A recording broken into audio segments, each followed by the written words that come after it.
ચાલો વિદ્યાર્થી મિત્રો, ધોરણ 12 વિજ્ઞાન પ્રવાહનું 7મું ચેપ્ટર એસી પ્રવાહ, જેનો 8મો લેક્ચર આજે. આગળના લેક્ચરમાં આપણે એલઆરસી શ્રેણી પરિપથને રિલેટેડ એક્ઝામ્પલ્સ જોઈ ગયેલા હતા. આજના લેક્ચરમાં પણ આપણે એક્ઝામ્પલ્સ જ જોવાના છે, પણ અનુનાદ અને ક્યુ ફેક્ટરને રિલેટેડ. ચેપ્ટર થોડું મેથેમેટિકલ બેઝ છે, પણ આના એક્ઝામ્પલ બહુ સરળ છે મિત્રો, કારણ કે સૂત્ર એક જ સરખા આવે છે. માટે 5 થી 6 સૂત્ર યાદ રાખ્યા એટલે આખા ચેપ્ટરના એક્ઝામ્પલ સોલ્વ કરતા આવડી જાય. ચાલો, આજનો પહેલો એક્ઝામ્પલ. 50 હર્ટ્ઝ આવૃત્તિ અને 283 વોલ્ટ જેટલું મહત્તમ મૂલ્ય ધરાવતા એસી વોલ્ટેજને એક એલસીઆર પરિપથને લાગુ પાડેલ છે, અને આગળ લખેલું છે કે વોલ્ટેજની આવૃત્તિ બદલતા બધા પ્રશ્નોના જવાબ મેળવવાના છે તમારે. એટલે આવૃત્તિ અચળ નથી, આવૃત્તિ બદલીએ છે.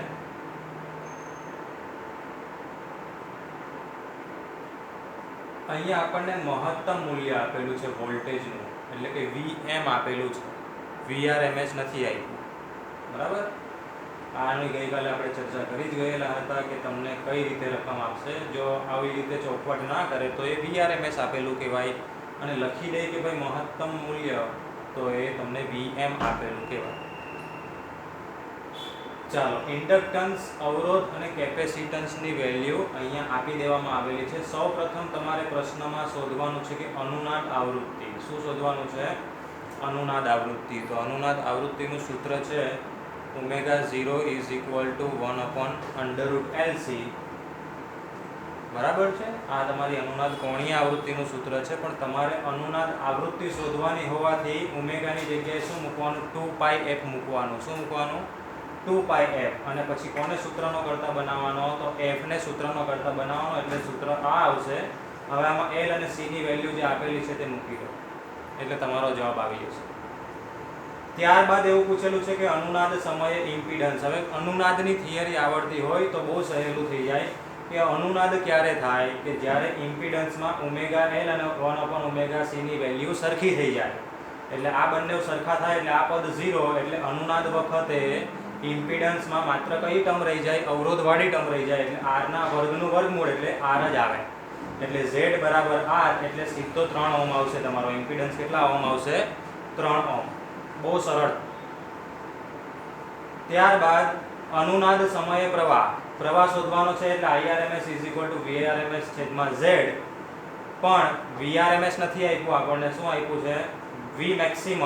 એટલે VRMS ની જગ્યાએ મૂકવું પડે Vm/√2, અને આ Z ની જગ્યાએ તમે જે આગળ કીધું ભાઈ Z બરાબર R, એટલે કેટલા ઓહ્મ મૂકશો તમે? 3 ઓહ્મ મૂકીને આ પ્રવાહ મેળવશો. બરાબર. ત્યારબાદ અનુનાદ સમયે પાવર વ્યય શોધવાનો છે. અનુનાદ સમયે શું શોધવાનું છે? પાવર વ્યય. પણ અનુનાદ સમયે આપણે પાવર ફેક્ટરની વાત કરીએ તો cos phi નું સૂત્ર ગઈકાલે જોઈ ગયેલા હતા, R/Z. તો આમાં R અને Z બંને સરખા થઈ ગયા છે, તો આ ગુણોત્તર 1 આવશે. આ ગુણોત્તર 1 આવે એટલે આ સૂત્રમાં cos phi ની જગ્યાએ કેટલા મૂકી દેવાના તમારે? 1. અને VRMS અને IRMS, એમાં IRMS તમે અહીંયાથી શોધ્યું છે, અને VRMS એટલે Vm/√2 મૂકીને તમે પાવર શોધી શકો. ઓકે. એટલે સરળ એક્ઝામ્પલ છે. સમજાઈ ગયો છે તમને? નોટ કરવું હોય તો સૂત્ર નોટ કરી લો.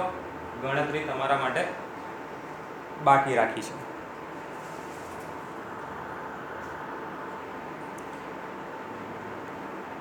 Next example. એક શ્રેણી LCR પરિપથની અનુનાદ કોણીય આવૃત્તિ અને ક્યુ ફેક્ટર મેળવવાના છે. આપણે શું શોધવાનું છે? અનુનાદ કોણીય આવૃત્તિ પૂછેલી છે અહીંયા મિત્રો. ખાલી આવૃત્તિ નથી લખેલું. આગળના એક્ઝામ્પલમાં આપણે માત્ર આવૃત્તિ શોધી ગયા. અહીંયા આપણને શું પૂછેલું છે? કોણીય આવૃત્તિ. અને બીજું શું શોધવાનું છે? તો ક્યુ ફેક્ટર. ઇન્ડક્ટન્સ, અવરોધ અને કેપેસિટન્સ ત્રણની વેલ્યુ આપણને આપી દીધી. તમને માત્ર સૂત્ર આવડે એટલે જવાબ આવી ગયો. અનુનાદ કોણીય આવૃત્તિનું સૂત્ર છે ω0 = 1/√LC.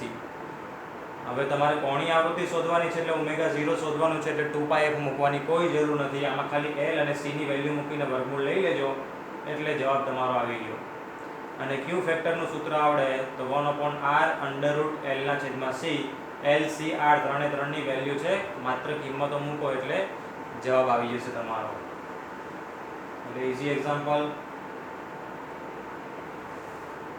નોટ કરી લો અને ગણતરી જાતે કરો.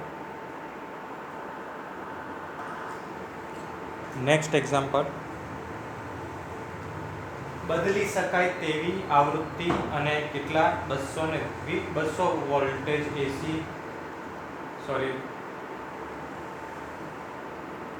200 વોલ્ટ જેટલા એસી વોલ્ટેજ આપણે એક શ્રેણી LCR પરિપથને લાગુ પાડેલ છે. જ્યારે એસી વોલ્ટેજની આવૃત્તિ પરિપથની પ્રાકૃતિક આવૃત્તિ જેટલી થશે ત્યારે પૂર્ણ આવર્તકાળ દરમિયાન પરિપથમાં વ્યય થતો પાવર કેટલો હશે? L, R અને C ત્રણની વેલ્યુ આપી દીધી. ફરી પાછો LCR શ્રેણી પરિપથ લેવાનો છે અને આપણે બદલી શકાય તેવી આવૃત્તિ વાળો વોલ્ટેજ લેવાનો છે, જેના વોલ્ટેજ કેટલા આપેલા છે? 200 વોલ્ટ. હવે અહીંયા લખ્યું નથી કે મહત્તમ મૂલ્ય, એટલે આ આપણને VRMS આપેલું છે. તમારે શું શોધવાનું છે? પાવર શોધવાનો છે.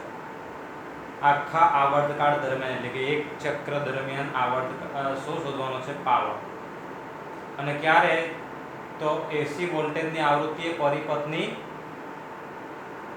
પ્રાકૃતિક આવૃત્તિ જેટલી થાય. જ્યારે બંને આવૃત્તિ મેચ થાય ત્યારે અનુનાદ થયો એવું કહેવાય. મિત્રો શું કહેવાય? અનુનાદ થયો એવું કહેવાય. આપણે આ દોલનોવાળા ચેપ્ટરથી એટલે કે 11મા ધોરણથી સમજતા આવીએ છીએ કે જ્યારે આપણે લાગુ પાડેલા બાહ્ય પરિબળની આવૃત્તિ એ પેલા તંત્રની પ્રાકૃતિક આવૃત્તિ સાથે મેચ થાય ત્યારે અનુનાદ થાય. ઓકે, એટલે પહેલા એ જ લખ્યું છે મેં કે શ્રેણી LCR પરિપથમાં અનુનાદ થાય ત્યારે શું થાય? તો એસી વોલ્ટેજની એટલે કે લાગુ પાડેલા વોલ્ટેજની આવૃત્તિ અને પરિપથની પ્રાકૃતિક આવૃત્તિ બંને સમાન થાય. અને આવું થાય ત્યારે Z બરાબર R. હવે વારંવાર આ સાબિત કરવાની જરૂર નથી, કારણ કે ઇમ્પિડન્સમાં બીજી જે ટર્મ હતી તે તો 0 થઈ ગઈ, એટલે માત્ર અવરોધ જ બચશે. એટલે Z = R આવશે. એટલે પહેલા આપણે IRMS શોધીએ તો IRMS = VRMS/Z, જ્યાં VRMS એટલે કેટલા છે? 200 વોલ્ટ છે. અને Z નું મૂલ્ય એટલે R નું મૂલ્ય એટલે કેટલા થશે? 20 ઓહ્મ થશે. 200 / 20 કરશો એટલે તમને આનો જવાબ આવશે 10. બીજું, પાવર ફેક્ટર શોધવો પડશે. તો પાવર ફેક્ટરનું સૂત્ર છે R/Z, પણ R અને Z બંને સરખા હોવાથી પાવર ફેક્ટર 1 આવ્યો. તમારે શું શોધવાનું હતું? એકચ્યુઅલી પાવર શોધવાનો હતો. તો પાવરનું સૂત્ર શું આવે? VRMS IRMS cos phi. તો એમાં VRMS એટલે કેટલા? તો રકમમાં આપેલા છે 200, એટલે અહીંયા લખશો તમે 200.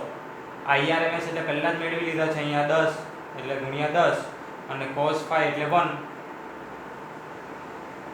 તો ત્રણ વેલ્યુ મૂકો એટલે તમને એક આવર્તકાળ દરમિયાન સરેરાશ પાવર મળી જાય આ સૂત્રની મદદથી. સરળ એક્ઝામ્પલ. ચાલો આગળ જઈએ. આ એક્ઝામ્પલમાં કીધું છે કે બદલી શકાય તેવી આવૃત્તિ અને 230 વોલ્ટ એસી વોલ્ટેજ એક શ્રેણી LCR પરિપથને લાગુ પાડેલા છે, જેમાં L, R, C ની વેલ્યુ આપી દેવામાં આવેલી છે. તો તમારે જે શોધવાનું છે તે અહીંયા આપેલું છે. પ્રશ્ન પહેલો, એમાં અનુનાદ આવૃત્તિ શોધવાની છે. શું શોધવાનું છે? અનુનાદ આવૃત્તિ. એટલે અનુનાદમાં કોણીય આવૃત્તિના સૂત્ર પરથી તમારે ω = 2πf મૂકવાનું અને કોને સૂત્રનો કરતા બનાવવાનો? f ને. એટલે 2π છેદમાં જશે. L અને C ની વેલ્યુ રકમમાં આપી દેવામાં આવેલી છે તો મૂકો અને આવૃત્તિ શોધી કાઢો. અનુનાદ આવૃત્તિ મળી જશે તમને. ઈઝી. પછી બીજું શું શોધવાનું કીધેલું છે? તો ભાઈ અનુનાદ સમયે ઇમ્પિડન્સ. વળી પાછો અનુનાદ સમયે ઇમ્પિડન્સ એટલે આ પદ 0 થઈ જાય એટલે Z બરાબર R. જ્યાં R બરાબર કેટલા છે? તો R બરાબર 40 ઓહ્મ છે, એટલે Z બરાબર 40 ઓહ્મ આવશે તમારા. ત્યારબાદ પ્રવાહનું મૂલ્ય. તો પ્રવાહનું સૂત્ર થાય IRMS = VRMS/. z, પણ z બરાબર શું છે? r છે, એટલે Vrms ના છેદમાં r, જ્યાં Vrms તો રકમમાં આપી જ દેવામાં આવેલું છે 230 વોલ્ટેજ ભાગ્યા અવરોધ r ની વેલ્યુ કરજો એટલે તમને આ Irms ની વેલ્યુ પણ મળી જશે. અને ત્યારબાદ પ્રવાહનું મહત્તમ મૂલ્ય પણ શોધવાનું છે. તો આગળ આપણે ગઈકાલે એટલે કે આગળના લેક્ચરમાં કરી ગયા ભાઈ કે Im શું થાય? √2 ગુણ્યા Irms શોધી ગયા છે આગળના લેક્ચરમાં. તો જોયું તમે મિત્રો કે બધા એકના એક જ સૂત્ર રિપીટ થયા કરે છે, એટલે આ ચેપ્ટરના એક્ઝામ્પલ ખૂબ ઈઝી છે. એક્ઝામ્પલમાં હજુ આગળ કોઈ ઇશ્યુ છે, પૂરો નથી થતો અહીંયા. પરિપથના દરેક ઘટકને સમાંતર વોલ્ટેજ પણ શોધો. પરિપથમાં કેટલા ઘટક છે? ટોટલ 3 ઘટક છે, ઇન્ડક્ટર, અવરોધ અને કેપેસિટર. તો ત્રણે 3 ઘટકોને સમાંતર વોલ્ટેજ એટલે કે ત્રણે 3 ઘટકોના વોલ્ટેજ શોધવાના છે.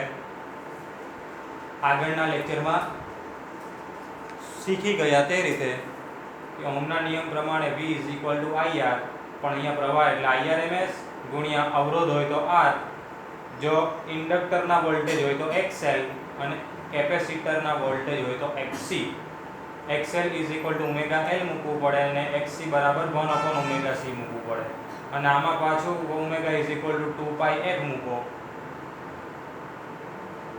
ઓકે, સો f તમે કઈ લેશો? તો f તમે અહીંયા જે પહેલા પ્રશ્નમાં શોધી અનુનાદ આવૃત્તિ એ લેવી પડશે, કારણ કે આ બધું જે પૂછ્યું છે તે અનુનાદના સમયે પૂછ્યું છે મિત્રો.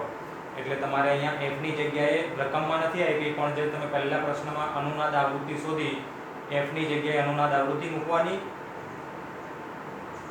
Irms પણ તમે આગળ હમણાં શોધી ગયા અહીંયા, તો એની વેલ્યુ મૂકવાની.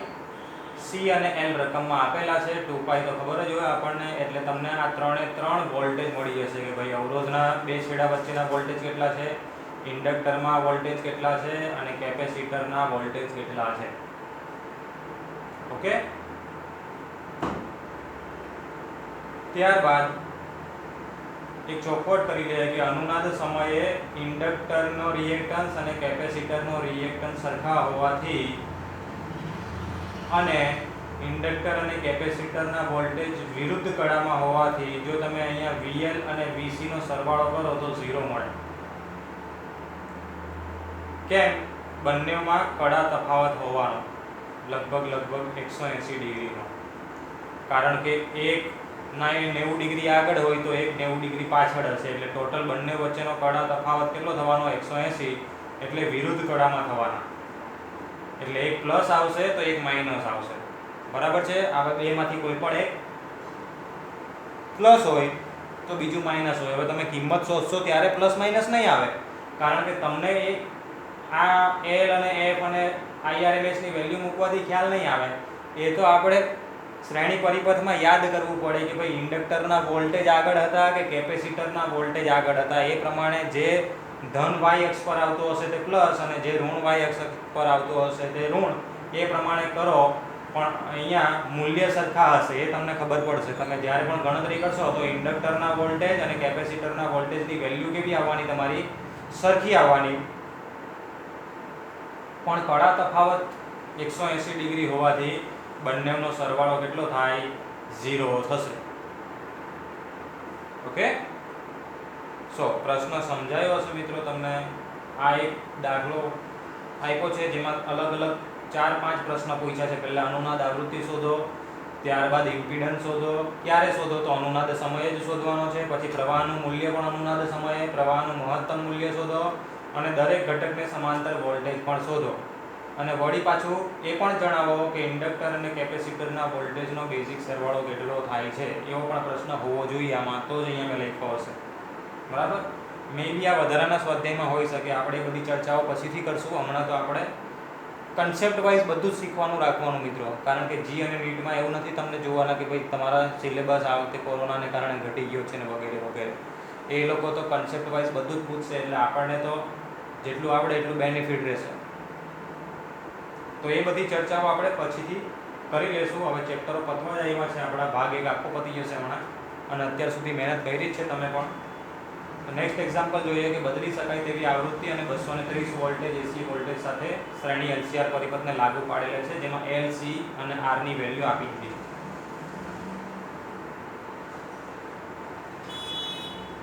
પરિપથમાં પહેલો પ્રશ્ન એવો પૂછ્યો કે પરિપથમાં પ્રવાહનું મૂલ્ય મહત્તમ થાય તે આવૃત્તિ કઈ? મિત્રો ખાલી સવાલ ફેરવીને પૂછ્યો છે તમને, કે તમને ખબર હોવી જોઈએ કે પરિપથમાં પ્રવાહનું મૂલ્ય મહત્તમ ક્યારે થાય. તો પરિપથમાં પ્રવાહનું મૂલ્ય મહત્તમ ત્યારે થાય કે જ્યારે પરિપથમાં અનુનાદ થાય. એટલે તમારે એ આવૃત્તિ શોધવાની છે. તે કઈ આવૃત્તિ શોધવાની છે? અનુનાદ આવૃત્તિ શોધવાની છે. જોયું? સવાલ તમને ઇનડાયરેક્ટલી પૂછ્યો, ડાયરેક્ટ એવું નહીં પૂછી દીધું કે અનુનાદ આવૃત્તિ શોધો. તમને એવી રીતે પૂછ્યું કે પરિપથમાં પ્રવાહનું મૂલ્ય મહત્તમ થાય તે આવૃત્તિ શોધો. એટલે તમને ખબર હોવી જોઈએ કે એટલે મારે કઈ આવૃત્તિ શોધવાની છે? અનુનાદ આવૃત્તિ. એટલે શોધી ગયા તે મુજબ આ કોણીય આવૃત્તિનું સૂત્ર, એના પરથી 2πf મૂકો તો આવૃત્તિનું સૂત્ર મળે. પ્રવાહનું મૂલ્ય પણ શોધવાનું છે. કયા સમયે? તો અનુનાદના સમયે. પ્રવાહનું મૂલ્ય એટલે Irms Vrms ના છેદમાં Z, પણ Z બરાબર R થશે, કારણ કે અનુનાદ સમયે ઇમ્પિડન્સ કેટલો થઈ જાય? તો R જેટલો થઈ જાય. એટલે પ્રવાહનું સૂત્ર આવશે Vrms ના છેદમાં R. પ્રવાહનું મહત્તમ મૂલ્ય આગળના એક્ઝામ્પલમાં જ ગણી ગયા. હમણાં Im √2 × Irms, જે Irms તમે ઉપર શોધી જાઓ ગુણ્યા √2 કરવાના. અને છેલ્લે શોધવાનું છે ક્યુ ફેક્ટર. તો ક્યુ ફેક્ટરનું સૂત્ર છે 1/r √L/c. 3 રાશિઓ તમને રકમમાં આપી દેવામાં આવેલી છે, તો તમે આરામથી શોધી શકશો. ચાલો મિત્રો, તો અનુનાદને લગતા તમારા આ ચેપ્ટરમાં જેટલા પણ એક્ઝામ્પલ્સ હતા તે મેં લઈ લીધા છે. બહુ સહેલા છે, એકના એક જ સૂત્ર આવે છે. ગઈકાલે પણ એવું જ હતું ભાઈ. આગળના લેક્ચરમાં શું હતું કે એલસીઆર શ્રેણી પરિપથમાં તો ઇમ્પિડન્સ, Vrms, Irms, પાવર ને પાવર ફેક્ટર ને આ બધા સૂત્ર અને tan phi વાળું સૂત્ર આવડે એટલે તમારા બધા જ દાખલાઓ સોલ્વ થતા હતા.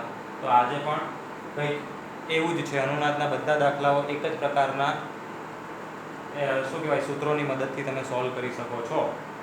એટલે તમારે આ ચેપ્ટરમાં તો કંઈ નહીં, એક 10 સૂત્રોનું લિસ્ટ જ રાખવાનું સામે, કે ચેપ્ટર જ્યારે પણ લઈને બેસો આ 10 સૂત્ર જે છે તે તમારી સામે હોવા જોઈએ. એટલે કઈ રકમ છે એનામાં કયું સૂત્ર વપરાય તે તમે તરત જ એપ્લાય કરી શકો. હવે આપણે માત્ર એક જ લેક્ચર બાકી છે આ ચેપ્ટરનો, ટ્રાન્સફોર્મર છેલ્લી થિયરી જોવાની છે, જે આપણે નેક્સ્ટ લેક્ચરમાં જોશું.